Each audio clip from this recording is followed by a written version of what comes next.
Lightning slashed across the darkening sky, illuminating a scene that defied belief. 8-year-old Emma Matthews stood alone on the cracked asphalt of an abandoned gas station, her small frame dwarfed by 5 hulking men in leather jackets adorned with snarling wolf patches. Rain plastered her honey blonde hair to her pale face, but her chin remained defiantly raised despite the metal brace visible beneath her soaked jeans. "That puppy doesn't belong to you," Emma's voice cut through the rumble of thunder, her finger pointing at the wire cage where a German Shepherd puppy cowered, its whimpers barely audible over the storm. "I'm not leaving without him." The largest biker, a bearded giant with weathered skin and cold eyes, took a menacing step forward. His shadow completely engulfed the child as his voice dropped to a dangerous whisper. "Go home, little girl. This ain't no place for children playing hero." Emma didn't flinch. Instead, she planted her feet wider, compensating for her uneven stance. "Heroes don't always wear capes," she said, echoing words her father once told her. "Sometimes they wear braces." The lead biker's hand moved toward the cage, triggering something unexpected, a low, spine-chilling growl emanating from the shadows beyond the dilapidated building. The bikers froze, their attention diverted from Emma to something behind them. In that moment of electric tension, no one breathed as a pair of amber eyes materialized in the darkness, followed by the powerful silhouette of an adult German Shepherd. The dog's teeth gleamed white as lightning flashed again, but what happened next left everyone, bikers, Emma, and perhaps even fate itself, utterly speechless. Leave a like and share your thoughts in the comments along with the city you're watching from. Now let's continue with the story. Life had never been particularly kind to Emma Matthews. At just 8 years old, she had already endured more heartache than most adults. 3 years ago, she lost both her adoptive parents, respected K-9 police trainers Mark and Sarah Matthews, in a devastating highway accident that left the community reeling. Now living with her elderly grandparents, Robert and Martha Wilson, in the small town of Pinewood, Emma navigated life with quiet determination despite the physical challenges she faced. Born with a partial leg deformity, she relied on a metal brace that drew unwanted attention from school bullies. Yet beneath her fragile exterior beat the heart of a warrior, one whose capacity for empathy stretched far beyond human connections. Animals, especially dogs, seemed to recognize something special in her, a kindred spirit who understood suffering without judgment. Emma's most treasured possession remained a worn photograph of her adoptive father standing proudly with his K-9 unit, a reminder of the love that had briefly been hers before fate intervened. On the opposite end of Pinewood's social spectrum roared the recently arrived Steel Wolves, a motorcycle gang whose appearance had set the sleepy town on edge.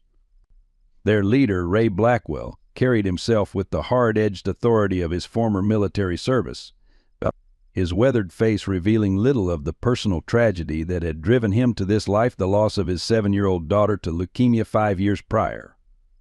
The 4 men who followed him included Troy Parker, whose quiet observation and reluctance to participate in the gang's more questionable activities concealed his true identity as an undercover detective. The economic decline that had hollowed out Pinewood's manufacturing sector had created fertile ground for illegal ventures, and the Steel Wolves had recently expanded into the lucrative underworld of dogfighting, a decision born more from desperate finances than true malice. Unbeknownst to the townspeople, the forest surrounding Pinewood harbored a remarkable survivor. Athena, a highly trained German Shepherd formerly of the regional K-9 police unit, had been presumed dead after her handler's accident. For 2 years she had lived as a ghost, avoiding human contact while maintaining the discipline of her training. The puppy now in the biker's possession, whom Emma would later name Scout, bore the distinctive ear markings that connected him to this noble lineage, a heritage that would soon draw together the disparate threads of a story no one in Pinewood could have anticipated. The rain had been falling steadily all afternoon as Emma made her way home from Pinewood Elementary. Most children had been picked up by parents in warm, dry cars, but Emma's grandparents couldn't drive in bad weather anymore. Their arthritis worsened with the dampness, and Emma had insisted she could manage the 6 blocks alone. "I'm not made of sugar," she'd told her worried grandmother that morning. "I won't melt in the rain." The route home took her past Hartman's abandoned gas station, a relic from Pinewood's more prosperous days. Normally, Emma would hurry past the dilapidated building with its shattered windows and graffiti-covered walls. Today, however, something made her pause, a sound barely audible beneath the patter of raindrops on her yellow slicker. A whimper, high-pitched and frightened. Emma hesitated, glancing at the darkening sky. Grandma would worry if she was late, but that sound tugged at something deep inside her. Clutching her backpack straps tighter, she limped toward the building side entrance, her brace squeaking slightly from the moisture. The interior of the old gas station was dank and shadowed, smelling of motor oil, mildew, and cigarettes. As her eyes adjusted to the gloom, Emma heard men's voices coming from what had once been the repair bay. She crept closer, careful to stay hidden behind a rusted tool cabinet. The scene that unfolded turned her blood cold. 5 men in leather jackets emblazoned with snarling wolf patches huddled around several wire cages. Inside each cage, puppies, German Shepherd puppies, cowered in fear. The largest man, whom Emma recognized as the leader of the motorcycle gang that had recently moved into the old Millerson warehouse, was speaking. "This one'll fetch top dollar, boys. Fighting bloodline goes back 3 generations. His massive hand gestured toward one cage containing a puppy with distinctive markings on its ears, a perfect pattern of dark fur that looked almost like a star. Emma's hand flew to her mouth to stifle a gasp. The markings were identical to those in her father's photograph. The same unique pattern he had proudly pointed out on his K9 partner. This wasn't just any puppy. This was descended from police dogs, possibly even Athena herself, her father's beloved partner who had disappeared after the accident. "When's the fight scheduled?" asked a slender man with a scraggly goatee. "Saturday. Johnson's bringing his champion. Bets are already up to $5,000. The leader scratched his beard thoughtfully. "We start this one's training tomorrow. Need to build up that killer instinct early." Emma couldn't contain herself any longer. The thought of that beautiful puppy being forced to fight, to kill or be killed, overwhelmed her 8-year-old sense of caution. She stepped out from her hiding place, her voice stronger than she felt. "You can't do that. It's wrong and it's illegal." 5 heads snapped in her direction, expressions ranging from surprise to anger. The leader recovered first, his initial shock hardening into something dangerous. "Well, well, what have we here? A little spy." He approached Emma slowly, like a predator stalking prey. "This ain't no place for little girls with big ears." Emma swallowed hard but stood her ground. Rain dripped from her hair onto her shoulders as she fixed her gaze on the puppy with the star-shaped marking. Dogs aren't meant to fight each other. They're meant to be loved and cared for. "Is that right?" The man mockingly bent down to her level. "And who's going to stop us? You and your fancy leg brace." Laughter rumbled through the group, but Emma noticed one man younger than the others, with watchful eyes, wasn't laughing. Instead, he seemed almost concerned, glancing between Emma and the exit as if calculating something. "I'll tell Sheriff Parker," Emma threatened, though her voice wavered slightly. "By the time Sheriff Parker gets around to checking this place out, we'll be long gone, and so will these dogs." The leader straightened to his full, intimidating height. "Now run along home before you get hurt." Emma shook her head, digging her good foot into the concrete floor. "Not without that puppy." She pointed directly at the cage with the star-marked pup. "He doesn't belong in a fighting ring." The leader's amusement vanished. "You've got 5 seconds to disappear, kid." 5, 4. Ray, the watchful man, interrupted. "She's just a child. Let me walk her out." "Stay out of this, Troy," Ray snapped. "The kid needs to learn about minding her own business."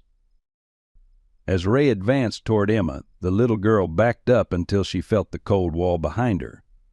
Despite her fear, she refused to look away from the puppy, whose soft brown eyes seemed to plead for help.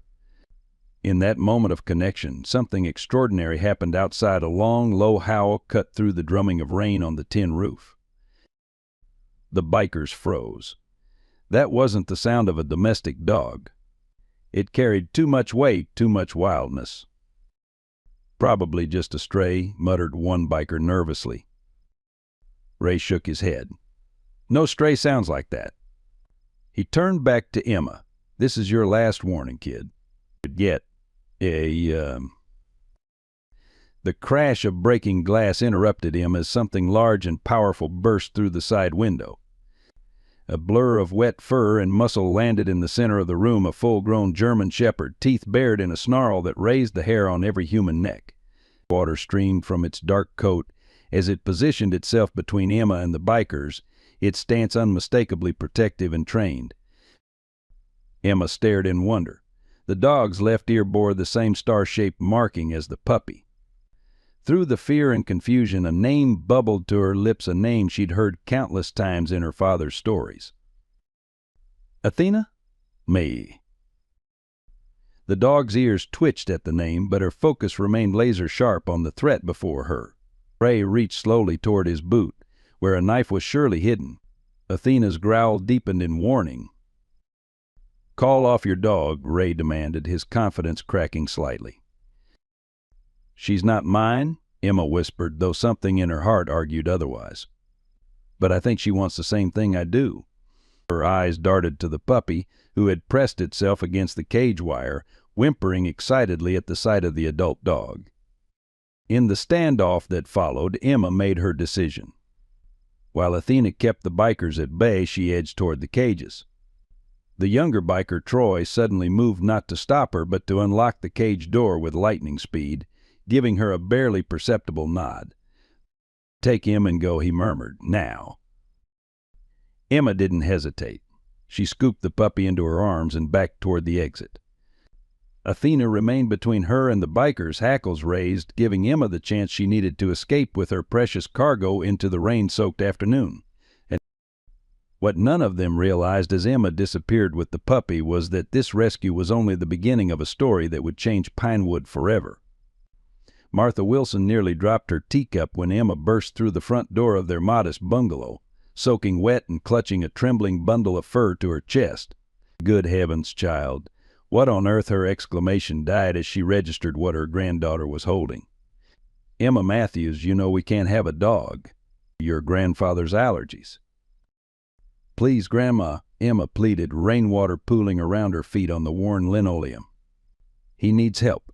Bad men were going to hurt him. The puppy whimpered as if understanding it was the subject of discussion, its wet nose pressed against Emma's neck. The distinctive star-shaped marking on its ear seemed to glow against the dark fur. Martha hesitated, torn between her instinctive need to enforce boundaries and the desperation in her granddaughter's eyes. From the living room came the gruff voice of Robert Wilson, alerted by the commotion. Martha? Is that Emma? She's late. I was about to call Sheriff Parker. Yes, dear, she's home now, Martha called back, her eyes never leaving the puppy. She lowered her voice to address Emma. Your grandfather will have my head, but put that creature in the laundry room for now. Get yourself dried off, and then we'll sort this out. Emma's relief was palpable as she limped toward the back of the house, still cradling the puppy protectively. Martha followed with a stack of old towels, her arthritic hands trembling slightly. Good Lord, Emma, you're going to be the death of me, bringing home strays like your father used to do. The laundry room light revealed the puppy's true condition. Though no more than 12 weeks old, its ribs showed prominently through matted fur. A thin rope burn circled one front paw, and a small cut above its eye had crusted with blood. Emma's face crumpled at the sight. They were hurting him, Grandma. They said they were going to make him fight other dogs. Martha's expression hardened as she gently wrapped the puppy in a towel, her initial resistance melting. Despite her husband's allergies and their limited resources, something about this situation felt different, felt important. Let me get some warm milk and see what your grandfather says, she murmured, though they both knew Robert's initial response would be negative. As Martha left to face that particular battle, Emma knelt beside the makeshift bed they'd created. The puppy licked her hand weakly, its brown eyes eerily intelligent. I'll name you Scout, she whispered, and I promise no one will ever hurt you again. Across town at the abandoned gas station, Ray Blackwell's temper had reached its boiling point. The other 4 steel wolves stood at a safe distance as he hurled tools against the wall, his face flushed with rage. A kid. A goddamn crippled kid walked in here and took merchandise worth $5 grand. The younger man, Troy, maintained a careful neutrality as Ray ranted, though inside his mind was racing. As an undercover detective, he'd been infiltrating the steel wolves for 3 months, gathering evidence on their dog fighting operation. The little girl's appearance had nearly blown everything, yet he couldn't regret helping her escape with the puppy. "We need to find her," Ray continued, pacing like a caged animal. "That wasn't just any mutt. That bloodline's gold in the fighting circuit." "Town this size shouldn't be hard," offered one of the bikers, a heavyset man named Diesel. "Especially with that brace on her leg. But I could ask around." "I'll handle it," Troy interjected quickly, seeing an opportunity. "I know most of the local kids' hangouts. Less suspicious if I do the looking." Ray paused, studying Troy with narrowed eyes. Something had been off about the man's behavior during the confrontation, but he couldn't pinpoint what. Finally he nodded. "Fine, but I want results by tomorrow." His gaze drifted to the now empty cage, and something strange flickered across his weathered face, something almost like recognition. That kid, something about her. Troy caught it, that momentary softening. "What about her?"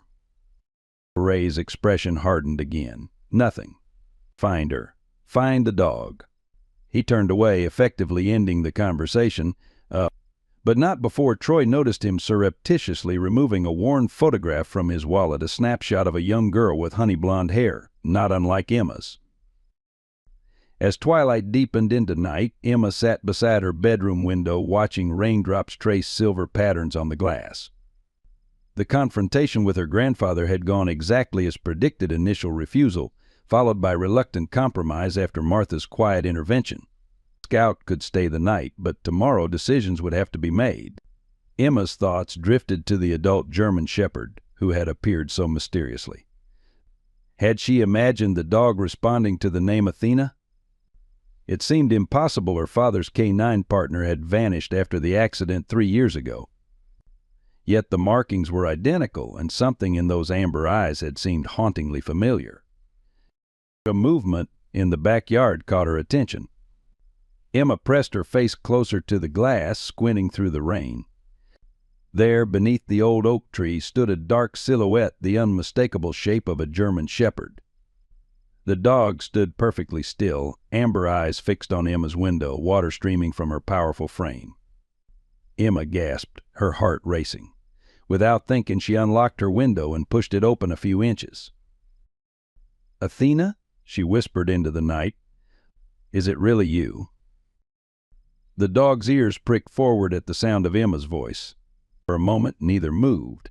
Then, with deliberate purpose, the shepherd approached the house, moving like a shadow beneath Emma's window. In the dim light cast from her bedroom, Emma could now see what she'd missed at the gas station. Half hidden by thick fur around the dog's neck was a weathered metal tag, the insignia of the Canine Police Unit, still faintly visible despite years of exposure. "It is you," Emma breathed, tears welling in her eyes. The dog whined softly in response, a sound that seemed to bridge the 3-year gap between them. Inside the house, Scout began to whimper from the laundry room, sensing the presence outside. Emma glanced anxiously at her bedroom door, fearful that the noise would wake her grandparents. When she looked back, Athena had vanished into the shadows, but Emma knew with absolute certainty that the dog hadn't gone far. Something extraordinary was happening, something that connected her father's past, the mysterious dog's present, and her own uncertain future. As she closed her window against the rain, Emma felt a strange mixture of fear and hope. Tomorrow would bring challenges, but for tonight at least Scout was safe, and somehow, impossibly, Athena was watching over them both. The following Monday morning found Emma standing nervously at the front of MS. Abernathy's 3rd grade classroom, Scout cradled carefully in her arms. For today's community helpers presentation, she began, her voice small but determined, "I want to talk about animal rescue." 20 pairs of curious eyes watched as Emma recounted a carefully edited version of Scout's rescue, omitting the more frightening details about the bikers while emphasizing the importance of protecting animals from abuse. MS. Abernathy's expression shifted from initial surprise to growing concern as Emma described the bad men who had kept Scout in a cage and the mysterious mother dog who had helped save him. Emma, MS. Abernathy interjected gently when Emma finished. Is this a true story or something you made up? A ripple of giggles passed through the classroom, silenced by the teacher's stern glance. It's true, MS. Abernathy, Emma replied, chin lifted in the same defiant angle she had shown the bikers. Scout has marks from the rope they tied him with, and Grandma said I can keep him as long as we find him a proper vet. This last part stretched the truth somewhat. Robert Wilson's temporary acceptance of Scout had been grudging at best, weighted with numerous conditions. But in Emma's 8-year-old determination, these details seemed unimportant compared to the urgency of Scout's situation. MS. Abernathy studied Emma for a long moment. In 15 years of teaching, she'd developed a finely tuned sense for distinguishing childish fabrication from genuine accounts. Something in Emma's steady gaze convinced her this was the latter. Thank you for sharing, Emma. I think we should talk more after class. As Emma returned to her seat, still holding Scout, whispers followed her. For once, they weren't about her brace or her orphan status, but about her bravery, a subtle but significant shift in how her classmates perceived her. After school, MS. Abernathy made a phone call that would catalyze the next development in Emma's story. Dr. Daniel Cooper, Pinewood's only veterinarian, was just closing his small clinic when his receptionist informed him about a walk-in emergency, a little girl with a rescued puppy, and a rather concerning story. Despite the late hour, Dr. Cooper agreed to see them. His kind eyes crinkled with genuine warmth as Emma entered his examination room, Martha Wilson hovering anxiously behind her. So this is the brave fellow I've been hearing about, Dr. Cooper said, gently lifting Scout onto the examination table. His practiced hands moved methodically over the puppy's body, pausing at each sign of neglect or mistreatment. German Shepherd, about 12 weeks. Malnourished but not critically. Minor abrasions consistent with rough handling. He glanced at Martha. MS. Abernathy mentioned some concerns about how this puppy was acquired. Martha sighed, her weathered hands twisting nervously. Emma says she rescued him from some bikers who were keeping him in a cage at the old Hartman station. Says they were planning to use him in dogfights. She lowered her voice. She also claims a full-grown German Shepherd helped her, possibly her late father's police dog, though that seems impossible. Dr. Cooper finished, his expression thoughtful as he examined Scout's distinctive ear markings. Perhaps not entirely. He reached for Scout's chart, making notations. I worked with the K9 unit occasionally. Officer Matthews had a partner, Athena, if I recall correctly.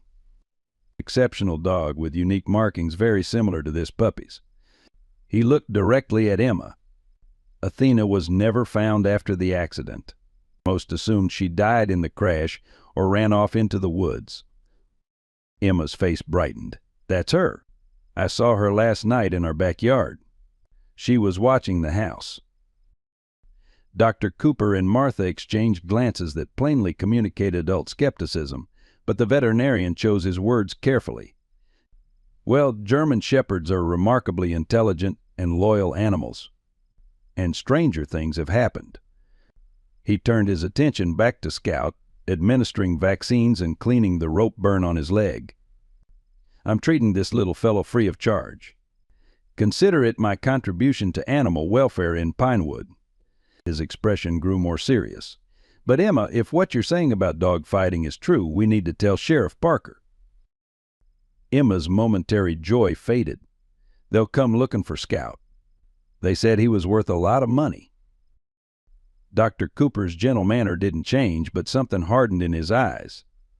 Then we'll make sure you and Scout are protected. What none of them realized as they left the clinic was that word of Scout's rescue was already spreading through Pinewood's closely knit community, reaching ears both sympathetic and dangerous. Across town, in the dingy back room of the Rusty Chain, a bar that served as the Steel Wolves' temporary headquarters, Ray Blackwell slammed his fist on the table, rattling empty beer bottles. "Matthews? Are you absolutely certain?"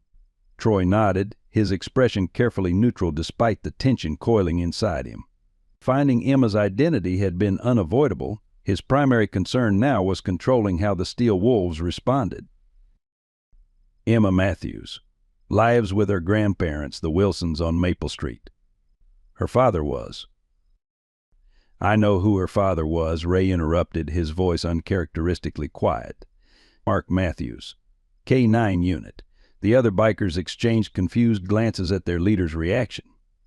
Ray stared into his beer, seemingly lost in memories. Worked a case with him once, years back. Before he didn't finish, but Troy filled in the blanks. Before Ray's daughter died. Before he spiraled into grief and self-destruction. Before he traded his law enforcement connections for a criminal record. The heavyset biker, Diesel, broke the uncomfortable silence.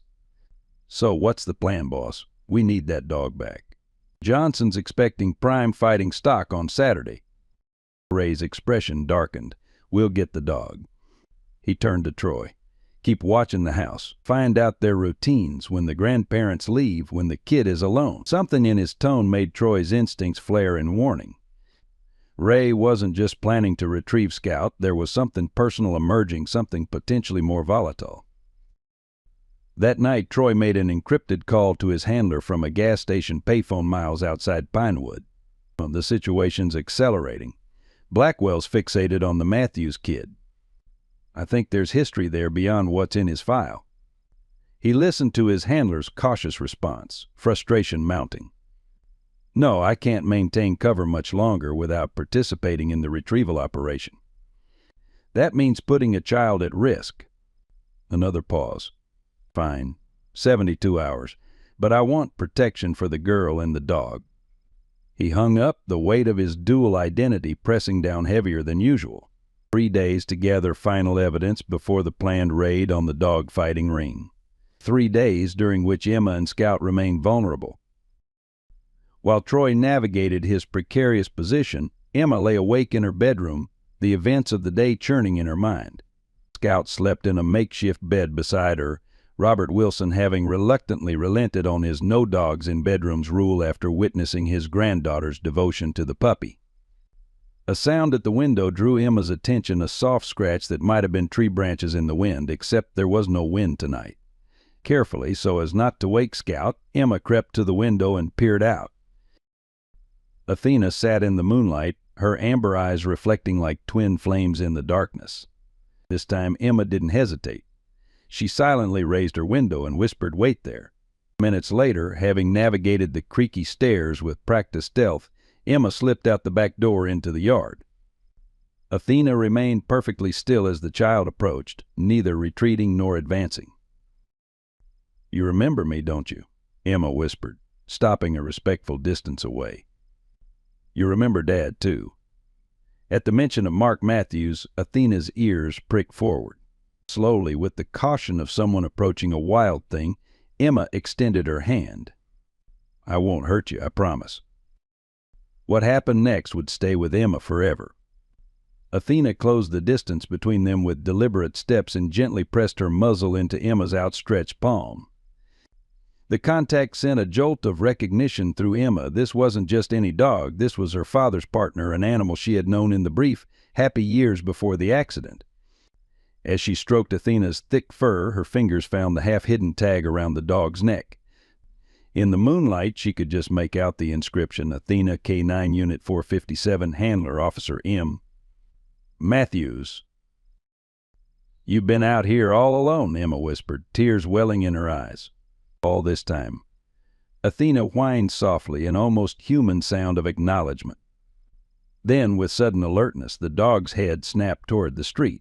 Her posture changed instantly from relaxed to vigilant. Emma followed her gaze and caught the gleam of chrome in the moonlight, a motorcycle moving slowly past the Wilson house, its engine barely above an idle. The rider's face was obscured by a helmet, but the distinctive wolf emblem on his jacket was clearly visible. Athena's body tensed, a low growl building in her throat. Emma placed a restraining hand on the dog's shoulder, suddenly afraid. "They're watching us," she whispered. Athena's continued vigilance confirmed her fears. The rescue of Scout had not gone unanswered, and now the steel wolves were circling. The motorcycle disappeared around the corner, but the sense of threat lingered in the night air. Emma looked into Athena's alert eyes and found unexpected comfort.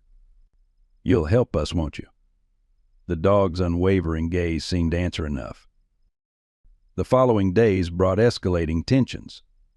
Emma's grandparents received an anonymous phone call warning them to return what doesn't belong to you, prompting a frightened Martha to contact Sheriff Parker. The sheriff, a well-meaning but overworked man in his 50s, listened to their concerns with professional patience but limited alarm. "Probably just kids playing pranks," he assured Martha, jotting perfunctory notes in his pad.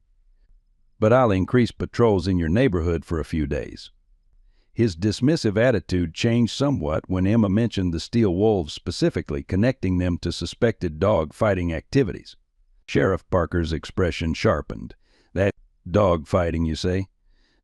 That's a serious accusation, young lady. You sure about what you saw?" Emma nodded firmly. "They had cages with puppies. They said Scout was from fighting bloodlines and worth lots of money." Sheriff Parker's gaze lingered on Scout, who was now noticeably healthier under Emma's care. "I've had my eye on those bikers since they rolled into town. Been waiting for something concrete." He knelt to Emma's level. "You did right bringing this to me, but I need you to be careful. Stay inside, keep your doors locked, and call me immediately if you see those men again." What he didn't tell him was that he'd received a confidential communication about ongoing undercover operations targeting organized dog-fighting rings in the county operations ability. That might involve the very bikers Emma had encountered. As the adults discussed increased security measures, Emma's mind was elsewhere. Dr. Cooper had confirmed what she already knew in her heart. Scout was almost certainly Athena's offspring, likely part of a litter born in the wild before being captured by dog-fighting operatives. The biological connection explained Athena's protective behavior and raised new possibilities in Emma's mind. If Athena had recognized her connection to Scout, and possibly to Emma herself, perhaps the dog could be coaxed back from her feral existence. The vision of reuniting her father's beloved partner with her puppy, creating a complete family again, took root in Emma's imagination with the tenacity only an 8-year-old's dreams can sustain. The opportunity to test this theory came sooner than expected. 2 days after Sheriff Parker's visit, Robert Wilson suffered a minor fall that required a trip to Pinewood General Hospital. Though not seriously injured, the doctors wanted to keep him overnight for observation, particularly given his history of heart problems. Martha, torn between staying with her husband and returning home to Emma, finally agreed to a compromise. Emma would stay with their next-door neighbor, Mrs. Peterson, an arrangement that satisfied everyone except Emma herself. "I'll be fine at home, Grandma," she insisted as Martha packed an overnight bag. "Scout will protect me." Martha cupped Emma's face in her weathered hands. "I know you're brave, sweetheart, but you're still only 8. Mrs. Peterson is expecting you at 6 o'clock for dinner. I'll be home tomorrow afternoon." Her expression softened. "Scout can come too." Mrs. Peterson already agreed. What Martha couldn't know was that Emma had no intention of going to Mrs. Peterson's. A plan had been forming in her mind since discovering Athena's identity, a plan to bring the dog home where she belonged. While her grandmother finished packing, Emma carefully prepared a small backpack with dog treats, her father's old police whistle, a keepsake Martha had saved for her, and a flashlight. As soon as Martha's car disappeared down Maple Street, Emma would have approximately 30 minutes before she was expected next door, 30 minutes to venture into the wooded area behind their house, where she believed Athena had made her home. However, Emma wasn't the only one observing Martha Wilson's departure. From a parked car 2 blocks away, Troy Parker watched the elderly woman drive off, his stomach knotting with dread. Ray had given the order that morning, retrieve the dog today, while the grandmother was at the hospital. The raid on the fighting ring was scheduled for tomorrow night, too late to prevent the steel wolves from breaking into the Wilson home. Troy had stalled as long as possible, inventing mechanical problems with his motorcycle and volunteering for a supply run to the neighboring town. But now, watching Martha's car turn the corner, he knew his options had narrowed dangerously. He reached for his burner phone, prepared to break cover and call for immediate police protection for Emma, when he noticed something that made his blood run cold. Ray's distinctive motorcycle was already approaching the Wilson house from the opposite direction, with Diesel and another steel wolf following closely behind. They had grown suspicious of Troy's delays and decided to act without him. Even as he started his car, Troy knew he wouldn't reach Emma before they did. Inside the Wilson home, blissfully unaware of the approaching danger, Emma zipped her backpack and whispered excitedly to Scout, "We're going to find your mom today. Your real mom." The German Shepherd puppy, now noticeably healthier and more energetic under Emma's care, wagged his tail enthusiastically. Emma checked the clock 25 minutes until she needed to be at Mrs. Peterson's. Plenty of time for a quick expedition to the wood's edge where she had spotted Athena several times. She opened the back door, Scout trotting obediently at her heels despite his lack of formal training, and stepped out into the late afternoon sunshine. The gathering storm clouds on the horizon seemed an apt metaphor for the converging forces about to collide in the quiet backyard of 317 Maple Street forces that would forever change the lives of a brave little girl, by two remarkable dogs, and a community that had forgotten how to stand together against darkness. The approaching storm painted the sky in shades of slate and charcoal as Emma led Scout toward the tree line behind the Wilson property. The wind rustled through the pines, carrying the distant rumble of thunder. In her single-minded determination to find Athena, Emma failed to notice the unusual silence that had fallen over the neighborhood. No children playing, no lawn mowers humming, as if the entire street sensed the impending collision of forces. She had just reached the first cluster of trees when Scout's behavior changed dramatically. The puppy's playful demeanor vanished as he froze, ears perked forward, a low whine building in his throat. "What is it, boy?" Emma whispered, her hand automatically reaching for the comfort of his fur. The answer came in the form of motorcycle engines, their aggressive growl cutting through the afternoon quiet. Even from the wood's edge, Emma could see 3 bikes turning onto Maple Street, moving with deliberate slowness past each house until they reached the Wilson residence. Her heart pounded as she recognized the lead rider, Ray Blackwell, his imposing silhouette unmistakable even at a distance. They had come for Scout, just as she had feared, and her grandparents weren't home to protect them. Emma's first instinct was to run deeper into the woods, to hide until they gave up and left. But a sudden crushing realization stopped her. She had left the back door unlocked in her haste to find Athena. If the bikers broke into the house and couldn't find Scout, they might damage her grandparents' home out of spite or anger. The thought of adding that burden to Martha and Robert's already difficult lives was unbearable. With wisdom beyond her years, Emma made a difficult decision. "Come on, Scout," she whispered, turning back toward the house. "We need to get inside and call Sheriff Parker." The puppy seemed reluctant, pulling against his makeshift leash as if sensing danger ahead, but Emma's gentle insistence won out. They crept along the tree line, using the neighbor's hedge as cover, approaching the house from the side just as the 3 bikers dismounted in front of the Wilson home. Emma reached the back door seconds before Ray pounded on the front, his forceful knocking echoing through the empty house. She slipped inside with Scout, quickly locking the door behind him, and hurried to the old rotary phone in the kitchen. Her trembling fingers had just started to dial when a sharp crack from the front of the house made her freeze, the sound of splintering wood as someone forced the door. "Check upstairs," came Ray's gruff command. "Diesel, take the back. The dog's got to be here somewhere." Heavy footsteps moved through the living room as Emma frantically looked for a hiding place. The laundry room offered the only viable option, a small space with a single window and a sturdy door. Gathering Scout in her arms, she quickly but quietly made her way to the laundry room, closing the door just as Diesel's massive frame appeared in the kitchen. Inside the laundry room, Emma's mind raced. The window was too small for her to climb through, especially with her brace, but perhaps Scout could escape. Even as she formulated this desperate plan, she realized its futility. She could never bring herself to abandon the puppy she had sworn to protect, and Scout was too young to survive alone. Instead, she positioned herself against the door, one hand covering Scout's muzzle to keep him quiet, the other reaching for anything that might serve as a weapon. Her fingers closed around the handle of her grandfather's heavy flashlight, its weight offering meager reassurance. The laundry room door shook as Diesel tried the handle, finding it locked.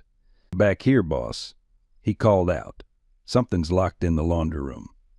Emma pressed harder against the door, knowing her weight would provide little resistance against a determined adult. She closed her eyes, her father's voice suddenly clear in her memory. "Sometimes being brave isn't about not being scared, Emma Bear. It's about doing what's right even when you're terrified." The door shuddered again as someone slammed against it.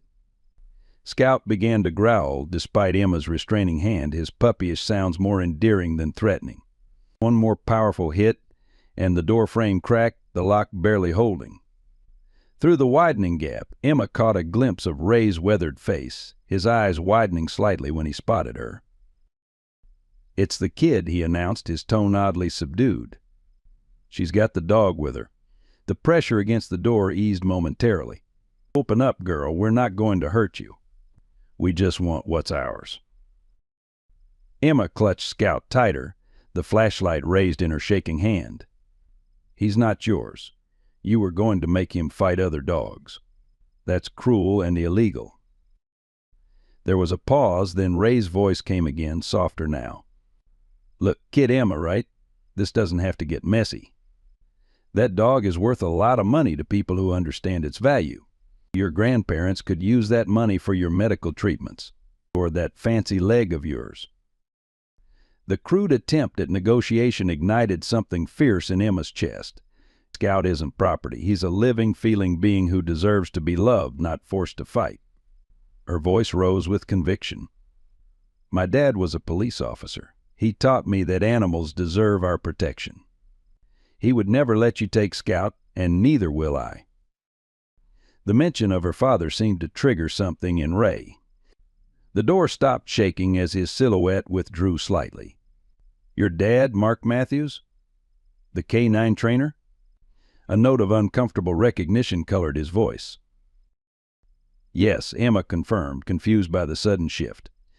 "He worked with Athena Scout's mother." An unexpected quiet fell over the house, disturbed only by the distant rumble of thunder drawing nearer. When Ray spoke again, something had changed in his tone. "Your dad pulled my daughter from a wrecked car 5 years ago. She didn't make it, but he stayed with her until the end. Told me she went peaceful." His voice caught. "I never forgot that kindness." Emma's grip on the flashlight loosened slightly. This revelation created a momentary bridge between them, two people connected by loss, by the absence of someone irreplaceable. For a fleeting second, she glimpsed the man Ray might have been before grief twisted his path. The fragile moment shattered as Diesel's impatient voice cut through the silence. "Ray, what's the holdup? Johnson's expecting that dog tonight. He's already got bets placed." Ray hesitated, visibly torn between his criminal obligations and the uncomfortable moral awakening stirred by Emma's presence. Before he could respond, a sound cut through the tension, a sharp crack, followed by the front door slamming open with such force that the whole house seemed to shudder. "Police. Nobody move." Troy Parker's voice rang out, no longer disguised by his undercover persona. The sudden intrusion sent the third biker scrambling for the back door, only to find his escape blocked by 2 uniformed officers. Diesel lunged toward the laundry room, determined to grab Scout before surrendering, but his movement was interrupted by the most unexpected intervention of all. Through the laundry room window crashed Athena, glass shattering around her powerful form as she landed with military precision between Emma and the approaching threat. Her teeth bared in a snarl that transformed her from domestic animal to primal protector, her body a living shield before the child and puppy. The timing was too perfect to be coincidence, as if the former police dog had been watching, waiting for precisely this moment to make her presence known. Diesel stumbled backward, genuine fear replacing his habitual aggression. "What the hell is that?" Troy, now openly identifying himself as Detective Parker, entered the hallway with his weapon drawn, taking in the extraordinary tableau. "Down on the ground, all of you. Hands where I can see them." As Diesel and the third biker complied, Ray remained standing, his eyes fixed not on the police but on the remarkable scene in the laundry room, Emma kneeling beside Athena, one arm still protectively around Scout. The family resemblance between the two German shepherds was unmistakable, and their matching star-shaped ear markings like a signature of shared bloodline. "That's Officer Matthews' dog," Ray said quietly, recognition dawning. And Athena, she survived the crash. His gaze shifted to Scout, understanding reshaping his weathered features. "And that's her pup." Detective Parker approached cautiously, his gun still trained on Ray. "It's over, Blackwell. We've got the fighting ring surrounded. Johnson and his crew are already in custody." His voice hardened. "You're looking at charges for breaking and entering, attempted theft, animal cruelty, organized crime." "I know what I'm facing," Ray interrupted, his eyes never leaving Emma and the dogs. Rain began to patter against the broken window as the storm finally broke over Pinewood. In that rain-washed moment, something shifted in Ray Blackwell's expression, a calcification of resolve, as if a decision long deferred had finally crystallized. "The kid had nothing to do with this," he said, addressing Detective Parker but looking at Emma. "She was protecting what needed protecting. Something I forgot how to do a long time ago." He slowly raised his hands in surrender, adding quietly, "My daughter would have been about her age now."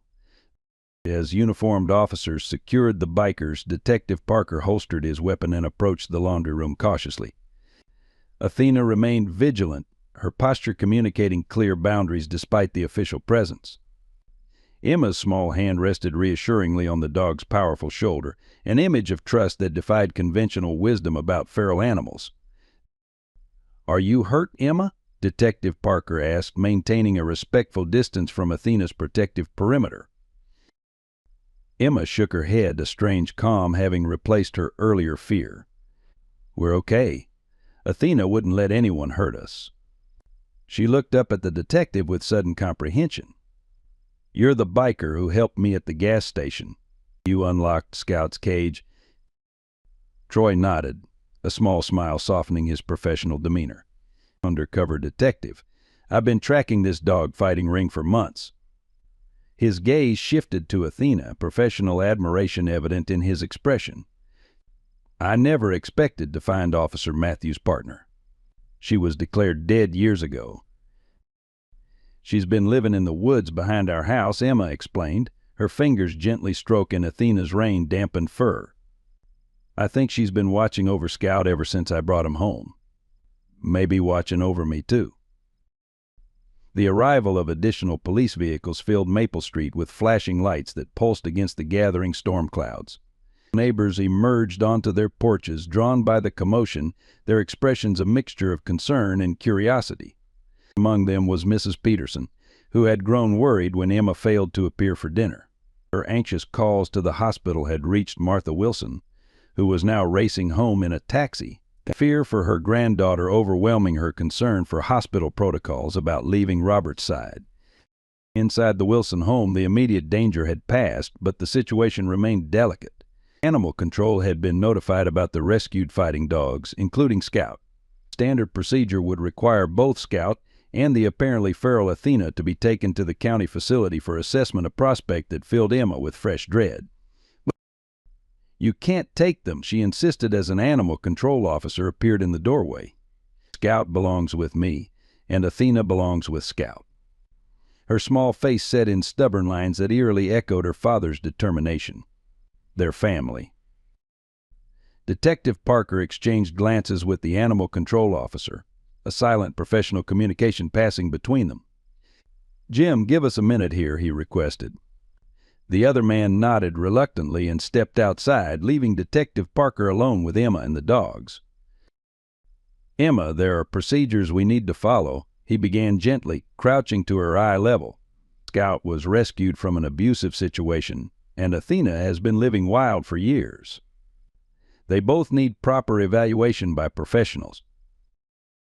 "My dad was a professional," Emma countered, her voice steady despite the tears welling in her eyes. "He always said Athena was the smartest dog he'd ever trained. She remembers everything. She saved us today." She looked down at Scout, who had fallen asleep against Athena's side, exhausted by the day's events. "If you take them away, Athena will disappear again. She doesn't trust people anymore except me." The detective studied the improbable family group before him. Despite years in law enforcement, he had never witnessed anything quite like this bond between a grieving child and a dog that had essentially returned from the dead. Standard procedure seemed woefully inadequate for the situation. Before he could formulate a response, the sound of squealing brakes and a car door slamming announced Martha Wilson's arrival.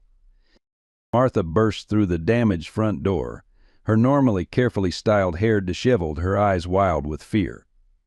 "Emma," she cried, rushing past the officers still processing the bikers. When she reached the laundry room and saw the broken window, her hand flew to her mouth. "Oh my God, what happened? Are you hurt?"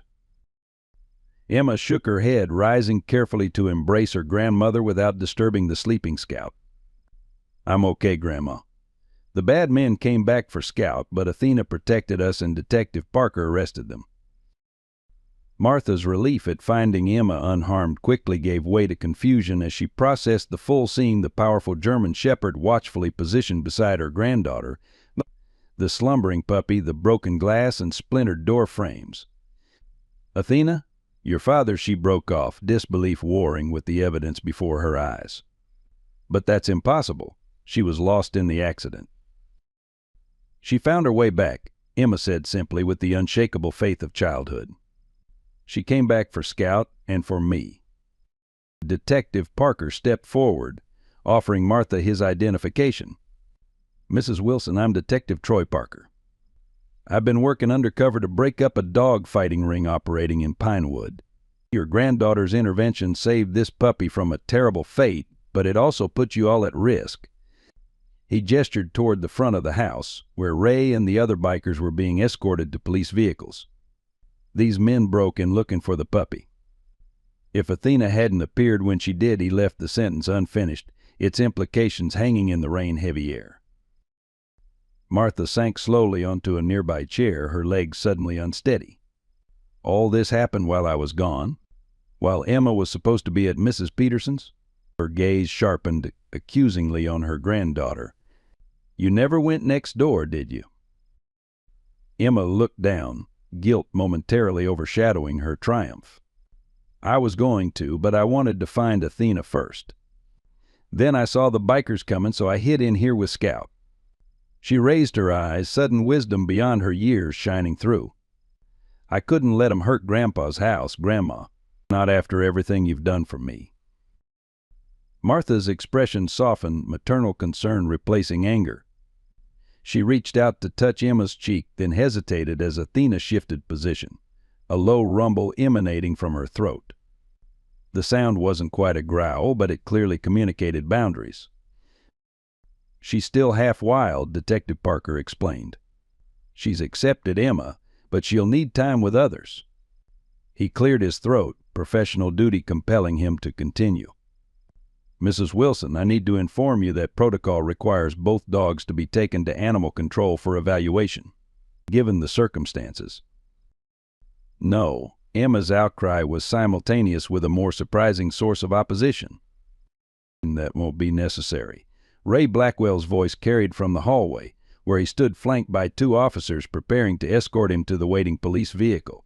Rain dripped from his leather jacket, giving him a defeated appearance at odds with his reputation. "I'd like to make a statement about those dogs. Officially." All eyes turned to the biker, confusion evident on every face except Emma's. She alone seemed unsurprised by this unexpected intervention, as if she had glimpsed something in Ray that others had missed, a remnant of the man he had been before grief corroded his moral compass.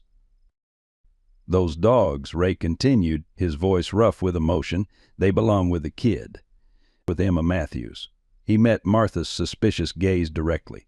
Your son-in-law saved my daughter's life after a crash. Not her body that was beyond saving, but her dignity, her peace. His weathered face contorted briefly with remembered pain. I owe him a debt I can never repay. But maybe this is a start. The convergence of past and present hung in the air, like the electric charge before lightning strikes Officer Matthews' final act of kindness, circling back through years of grief and chance to create an unexpected moment of redemption. As if understanding the significance of this human exchange, Athena slowly stood and approached Ray, stopping just beyond arm's reach. Her amber eyes studied him with an intelligence that seemed to transcend species judging, weighing, and ultimately accepting his unexpected alliance. The storm outside intensified, rain lashing against the broken window as thunder rolled across the pinewood sky. Within the damaged Wilson home, among shattered glass and splintered wood, something remarkable was taking form, a fragile new beginning, forged in crisis, and sealed by an extraordinary dog's return from the wilderness. The hours following the confrontation brought a flurry of activity to the Wilson home. Police evidence technicians documented the break-in, while emergency maintenance workers covered the broken window and reinforced the damaged doors. Martha had called Robert at the hospital, and despite doctors' objections, he insisted on returning home immediately. By midnight, the house had quieted, though none of its occupants found sleep easily. Emma had refused to be separated from Scout and Athena, eventually falling asleep on the living room couch with the puppy curled against her side, while Athena maintained a vigilant position by the front door. The fragile peace was shattered at dawn by an alarming development. Emma awoke to find Scout whimpering and Athena collapsed on the floor, her powerful body trembling with fever. The adult dog's breathing came in labored gasps, and a closer inspection revealed what everyone had missed in the previous day's chaos: a deep wound on Athena's flank, likely sustained when she crashed through the window. The jagged cut had gone untreated, and infection had set in overnight with devastating speed. "Grandma," Emma cried out, panic rising in her voice as she knelt beside the suffering animal. "Something's wrong with Athena. She's really sick." Martha and Robert appeared from the bedroom, still dressed in their nightclothes. One look at Athena's condition sent Martha reaching for the telephone. "I'm calling Dr. Cooper," she said urgently. "Robert, help me get some towels and hot water." The elderly couple moved with surprising efficiency, years of handling crises together evident in their coordinated response. Dr. Cooper arrived within 20 minutes, medical bag in hand and expression grave, as he examined Athena on the living room floor. "The wound is badly infected," he confirmed, preparing an injection of antibiotics. "Glass fragments are still embedded in the tissue. She'll need surgery immediately." He glanced up at the anxious faces surrounding him.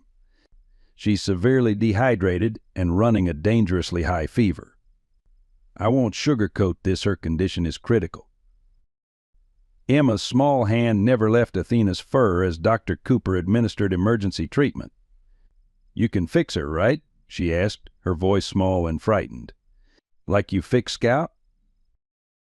The veterinarian's kind eyes met Emma's, professional honesty warring with compassion.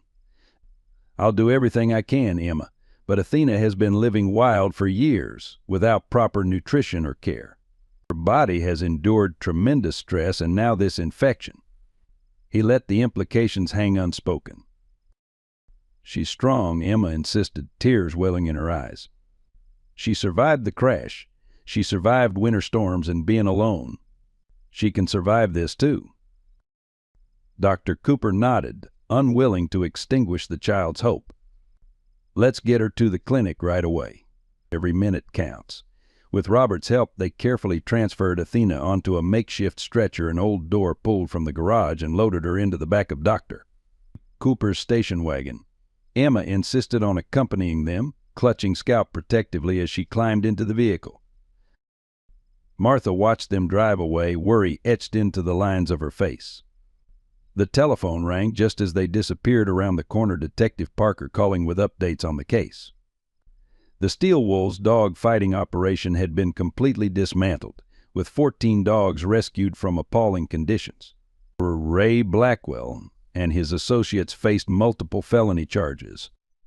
But these developments, significant as they were, seemed distant and unimportant compared to the life and death drama unfolding at the veterinary clinic.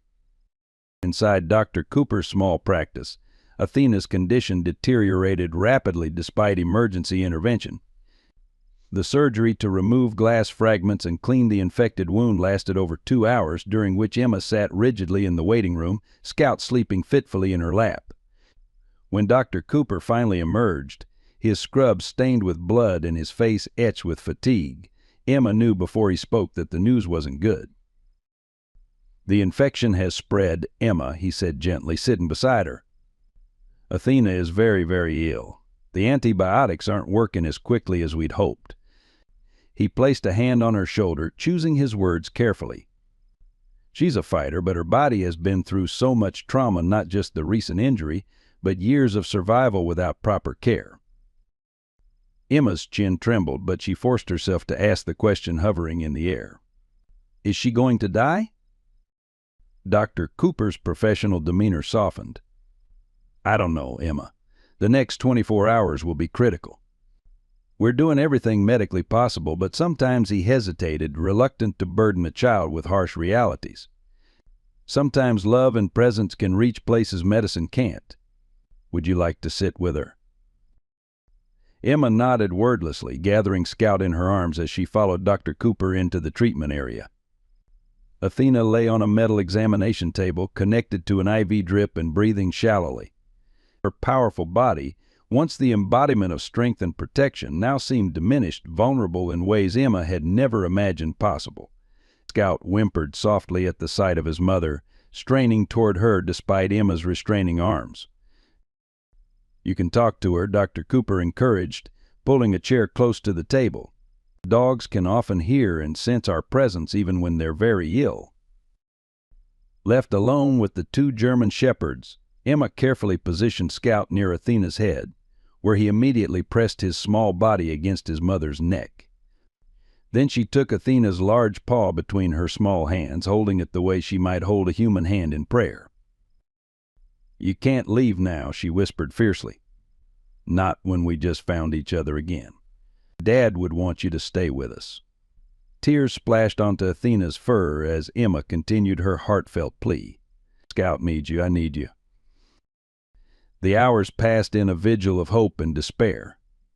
Martha and Robert arrived mid-morning, bringing Emma's favorite blanket and a worn copy of Where the Red Fern Grows, the book her father had been reading to her before the accident.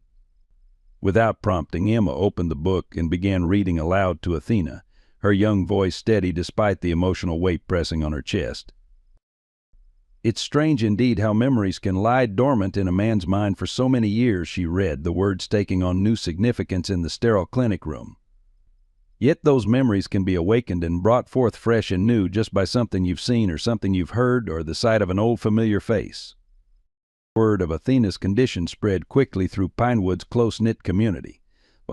By afternoon, the clinic's waiting room had filled with unexpected visitors. Officer Jensen from the local police force, who had worked with Mark Matthews, M.S., Abernathy, and several of Emma's classmates bearing hand-drawn get-well cards, and most surprisingly, Sheriff Parker, who arrived with news that stunned the assembled group. "I've just come from the county jail," he told Martha and Robert quietly. "Ray Blackwell has offered to cover all of Athena's medical expenses, no limit." He shook his head, still processing this development himself. Said something about debts that can't be repaid but can be honored. The sheriff's announcement might have seemed miraculous under different circumstances. Today it merely underscored the gravity of Athena's condition. Even long-standing enemies were setting aside their differences in recognition of what might be lost. As evening approached, Dr. Cooper performed another examination, his expression growing increasingly concerned. Her temperature still rising, he informed the Wilsons privately. "The infection has entered her bloodstream. I've consulted with specialists in the city, but—" He spread his hands helplessly. "At this point, it's not a matter of resources or expertise. Her system is simply overwhelmed." Martha's eyes filled with tears. "How do we tell Emma?" "We don't need to yet," Dr. Cooper advised. There's still a chance, however small. And Emma's presence seems to be the one thing keeping Athena fighting. He glanced toward the treatment room where Emma continued her tireless reading, Scout now asleep against Athena's increasingly labored breathing. I've seen remarkable things happen when there's this kind of bond. The night descended with agonizing slowness, each hour marked by Athena's weakening vital signs.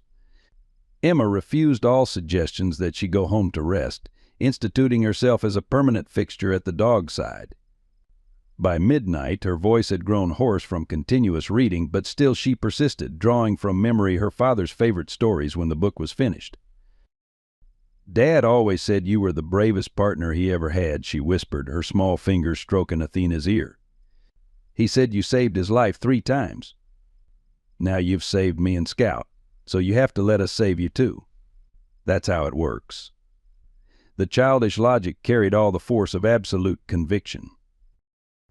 In the darkest hour before dawn, Athena's breathing became so faint that Dr. Cooper, who had remained at the clinic all night, prepared Emma for the worst. "She's very tired, Emma," he explained gently. "Her body has fought so hard for so long. Sometimes the kindest thing we can do is give permission to rest." Emma looked up at him, her young face etched with a grief too profound for her years. "You mean let her die?" The words emerged flat, without question. Dr. Cooper nodded solemnly. "To let her go peacefully, yes." Emma turned back to Athena, pressing her forehead against the dog's muzzle. "I love you," she whispered, words meant only for Athena's ears. "Dad loves you. Scout loves you." Her voice broke on a sob.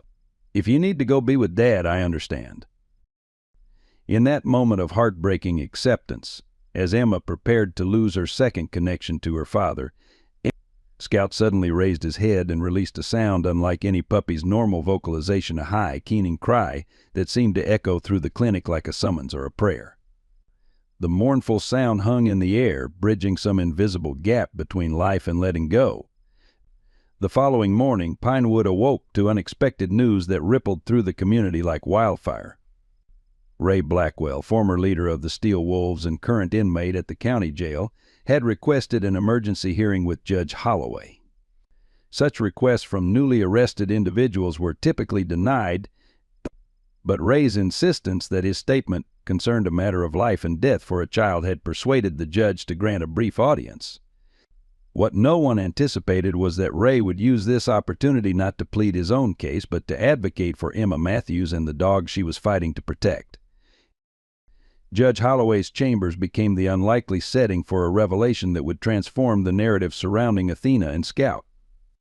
Martha Wilson, summoned from her vigil at the veterinary clinic, sat rigidly in a wooden chair, her exhausted face reflecting both skepticism and desperate hope.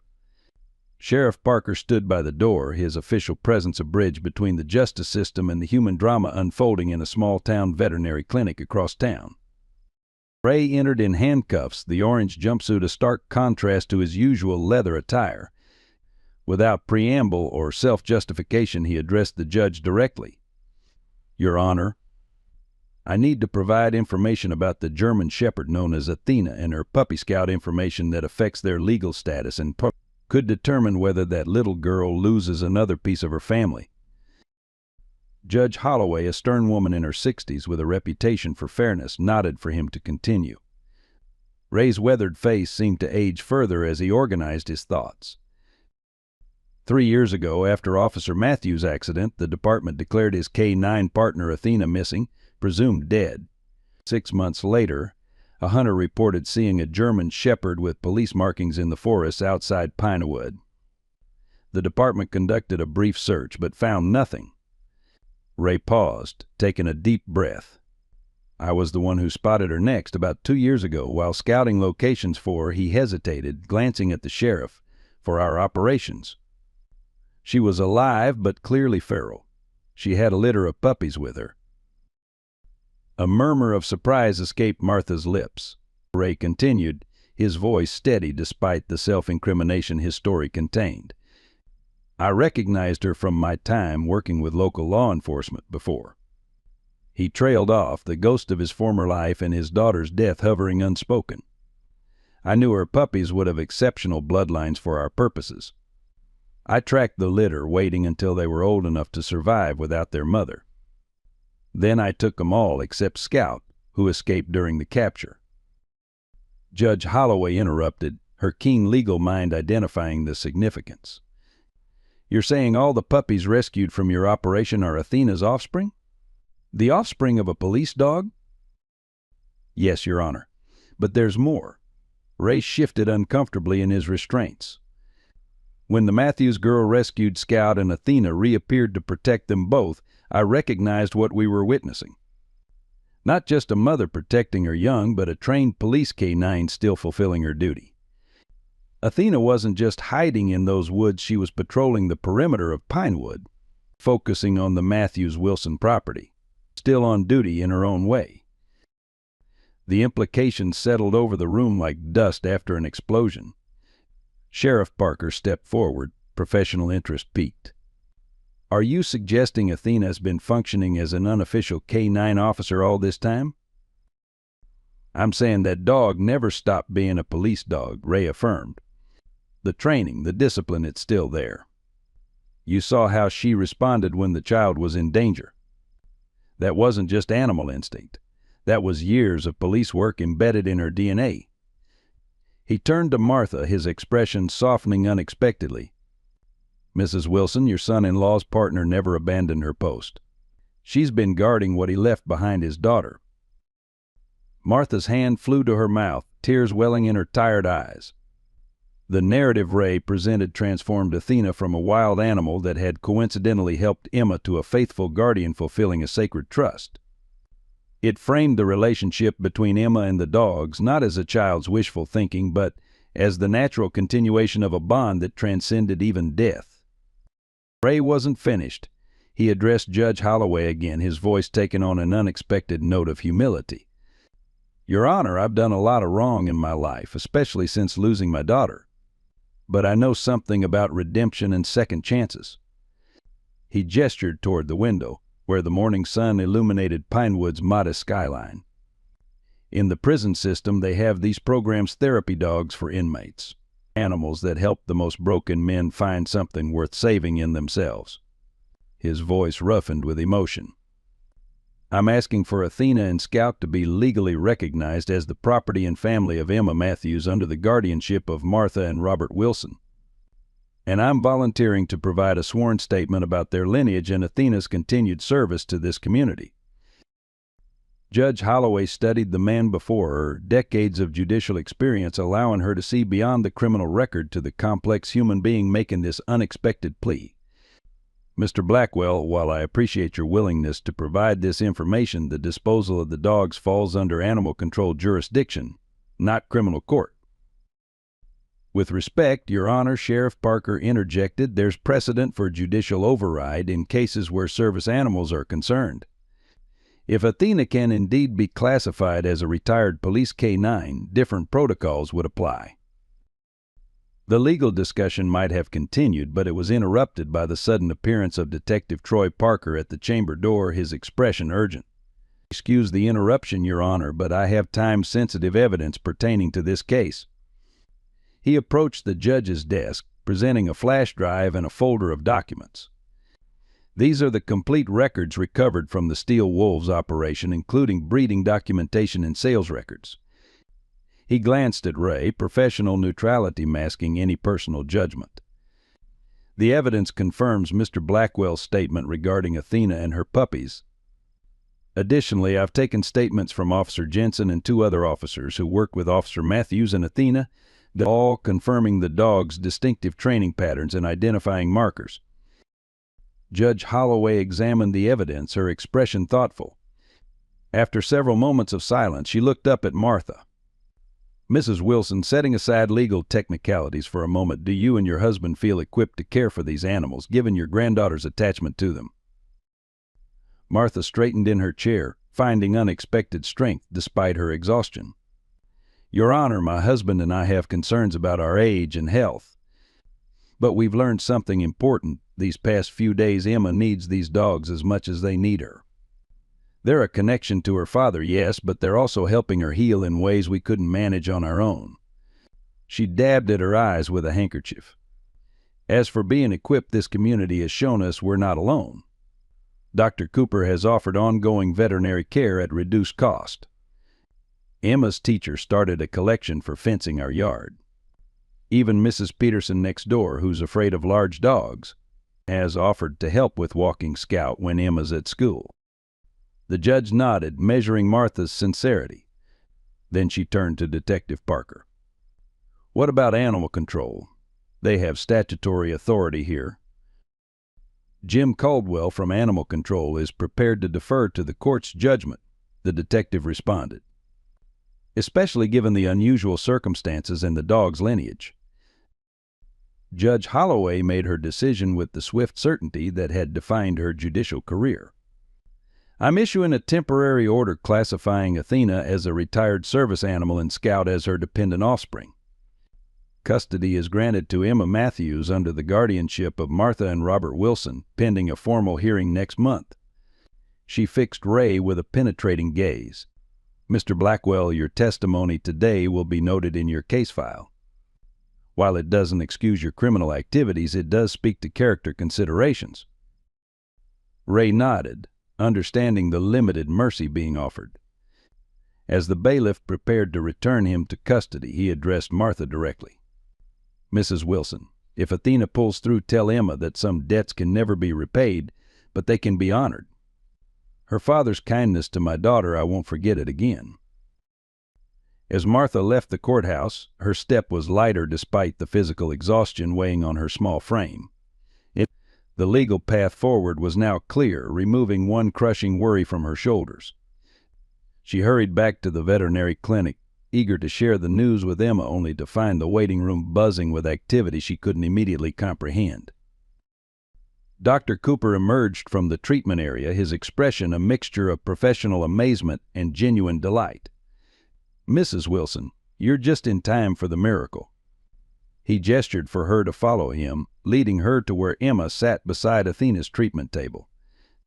The change in the dog's condition was immediately apparent, though still attached to IV fluids. Athena's eyes were open, alert and focused on Scout, who was enthusiastically licking his mother's muzzle. Her fever broke about an hour ago, Dr. Cooper explained, checking the monitors. Her body finally started responding to the antibiotics. I've never seen such a dramatic turnaround. It's as if she simply decided she wasn't ready to leave. He shook his head in wonder. Medically speaking, she shouldn't have survived the night. But something happened around dawn. Scout started making this unusual vocalization, almost like he was calling her back. Emma looked up at her grandmother, pure joy illuminating her tired face. She heard us, Grandma. She decided to stay. With the wisdom of children who have confronted mortality too young, she added, Dad would have wanted her to live, not follow him.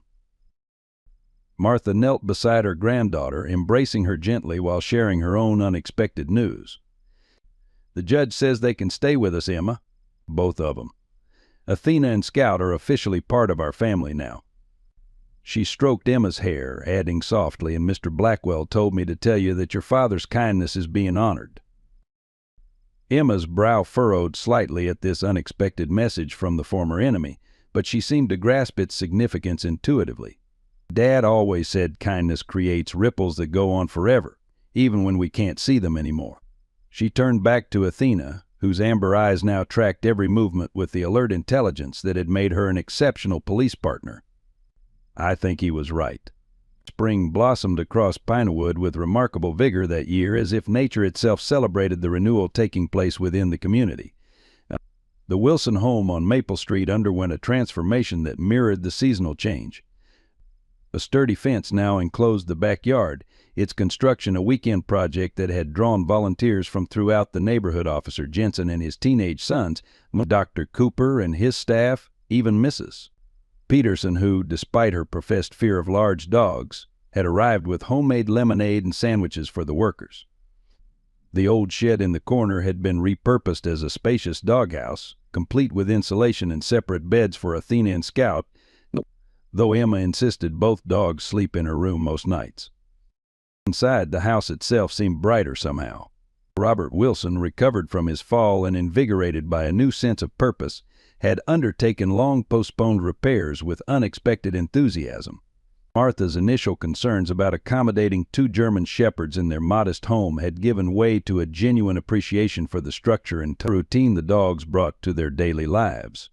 Scout's puppyish energy had Robert walking daily despite his arthritis, while Athena's protective presence allowed Martha to sleep soundly for the first time since taking guardianship of Emma after the accident. Most remarkable was the change in Emma herself. The quiet, withdrawn child who had struggled to connect with classmates now moved with newfound confidence. Her academic performance had improved dramatically in MS. Abernathy reported that Emma had become an active participant in class discussions, particularly those involving animal welfare. The bullying that had once plagued her school days had ceased entirely, partly due to her classmates' revised perception of her as the brave girl who stood up to dangerous men, and partly due to Athena's occasional appearances at school pickup, her dignified bearing and police background inspiring a combination of awe and respect. 6 months after the confrontation at the Wilson home, Pinewood's town council convened a special session to address several proposals stemming from the events surrounding Emma and the dogs. Sheriff Parker, recently promoted following the successful prosecution of the dog fighting ring, presented the first item on the agenda. The department proposes establishing a formal K-9 foster program, he explained to the assembled council members and community attendees. Retired police dogs often struggle with the transition to civilian life. We believe creating a structured system for their care and continued purpose would benefit both the animals and the community. The proposal passed unanimously, with the Wilson home designated as the program's first official foster location. Athena, now fully recovered and formally classified as a retired service animal, was reinstated with an honorary position as K-9 ambassador to Pinewoods elementary schools, where she and Emma participated in monthly educational sessions about responsible pet ownership and animal welfare. Scout's development proved equally impressive. Under Athena's guidance and Emma's devoted care, the once frightened puppy grew into a confident young dog with exceptional temperament. Dr. Cooper, recognizing Scout's gentle nature and intuitive sensitivity to human emotions, suggested training him as a therapy dog. By autumn, Scout had completed the necessary certification, beginning weekly visits to Pinewood General Hospital's pediatric ward, where his playful demeanor and patience brought comfort to children facing illness and medical procedures. The transformation extended beyond the immediate family. Ray Blackwell, serving a reduced sentence negotiated through his cooperation with prosecutors, enrolled in the prison's newly established canine rehabilitation program. The program paired inmates with rescued fighting dogs, providing structured training that benefited both human and animal participants. Ray's natural authority and newfound commitment to redemption made him an unexpectedly effective handler. His progress reports, forwarded to Emma at his request, documented not only the rehabilitation of his assigned dog, a scarred pit bull mix named Champion, but his own gradual renewal. On a crisp October morning, exactly 1 year after Emma's fateful encounter with the bikers at Hartman's abandoned gas station, and Pinewood gathered for a ceremony at the newly established Maple Street Park. The modest green space, created on the land where the gas station once stood, symbolized the community's commitment to reclaiming spaces associated with negativity and transforming them into sources of joy and connection. Mayor Thompson addressed the assembled crowd, her voice carrying across the golden autumn morning. Today we recognize not just the opening of a new park, but the extraordinary courage that inspired its creation. She gestured toward Emma, who stood quietly between Athena and Scout, her small hand resting on each dog's back. Emma Matthews reminded us that bravery isn't measured by size or strength, but by the willingness to stand up for those who cannot protect themselves. The mayor unveiled a simple bronze plaque mounted on a natural stone near the park entrance. It bore an image of a child and 2 German Shepherds, with an inscription that read, "Courage creates ripples that transform communities." Dedicated to Officer Mark Matthews, his K-9 partner Athena, and to Emma, who carried their legacy forward. Emma stepped forward to accept the ceremonial ribbon-cutting scissors, her leg brace now decorated with colorful stickers and drawings added by her friends. As cameras flashed and applause rose from the crowd, she looked out at the faces her grandparents beaming with pride. Dr. Cooper standing with his clinic staff, Detective Parker, now Sheriff Parker, and his family, MS. Abernathy with Emma's entire third-grade class and dozens of community members, whose names she had only recently learned. People who had once been strangers had become an extended family, connected by their shared investment in her story and the remarkable dogs at her side. After the ceremony, while adults mingled over coffee and children explored the new playground equipment, Emma slipped away to a quiet corner of the park where a single bench overlooked a small pond. From her backpack, she withdrew an envelope that had arrived that morning, postmarked from the state correctional facility. Inside was a letter written in careful, deliberate handwriting, Ray Blackwell's latest update on his progress in Champion's training. Dear Emma, she read silently. Champion passed his advanced obedience test yesterday. The trainers say he might be ready for adoption by Christmas. Sometimes I look at him and remember how angry and frightened he was when they first brought him in, how everyone except me thought he was too damaged to save. Emma's fingers traced the words as she continued reading. It reminds me of myself, I guess. Your dad saw something worth saving in my daughter's final moments. You saw something worth saving in Scout when everyone else just saw a fighting dog. And somehow you helped me remember there might be something worth saving in me too. The letter continued with details about the prison program's expansion and Ray's role as a mentor to newer participants. It concluded with a paragraph that brought tears to Emma's eyes despite the joy of the day. My daughter would have been 9 this month, about your age now. Sometimes I let myself imagine she'd have been a little like you, brave and kind and stubborn in all the right ways. I can't change what happened to her. And I can't undo the wrong turns I took afterward. But I wanted you to know that every dog I helped train, every inmate I helped mentor, it's my way of honoring the ripples of kindness your father started and you continued. Some debts can never be repaid, but they can be honored every day through how we live. Emma carefully folded the letter and returned it to her backpack. Athena approached silently, her dignified presence a comfort as she settled beside the bench. Scout bounded up moments later, his youthful energy a perfect complement to his mother's steady gravity. Emma wrapped an arm around each dog, breathing in the scent of autumn leaves and the subtle pine fragrance of the shampoo Dr. Cooper had recommended for their coats. Emma, Martha's voice called from the gathering. The mayor would like a photo with you and the dogs for the town newsletter. Coming, Grandma, Emma replied, rising from the bench. As she turned to rejoin the celebration, she paused, struck by a moment of perfect clarity despite her young age. The path from that rainy afternoon at the abandoned gas station to this sunny morning in the new park hadn't been smooth or straightforward. It had been marked by fear, pain, near tragedy, and unexpected alliances. Yet here they were not just surviving, but thriving. Athena walked at Emma's left, the slight limp from her injury barely perceptible now. Scout pranced on her right, his star-marked ear flicking occasionally at the sounds of children laughing on the new playground equipment. And Emma herself moved between them, her own limp no longer a source of shame, but simply one part of who she was, the girl who had saved a puppy from bikers and, in doing so, had helped heal an entire community.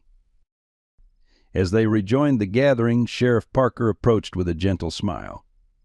Your father would be incredibly proud of you, Emma, he said, his official uniform a reminder of the law enforcement legacy that connected her past to her present. Emma looked up at him, wisdom beyond her years shining in her eyes. He used to tell me that love is the bravest thing of all, she replied. I think maybe he was right. Around them, Pinewood continued its quiet transformation, not into a perfect town without problems or pain, but into a community that remembered how to stand together, how to protect its most vulnerable members, and how to recognize that family sometimes arrives in the most unexpected forms. On 4 legs or 2, carrying the legacy of love forward into an uncertain but hopeful future. In the twilight of our lives, we often reflect on what truly matters. A little girl saves a puppy reminds us that courage knows no age and family extends beyond blood relations. Like Emma, many of us have faced unexpected losses and struggled to find meaning afterward. Her story shows that even in our darkest moments, new connections can form that heal old wounds.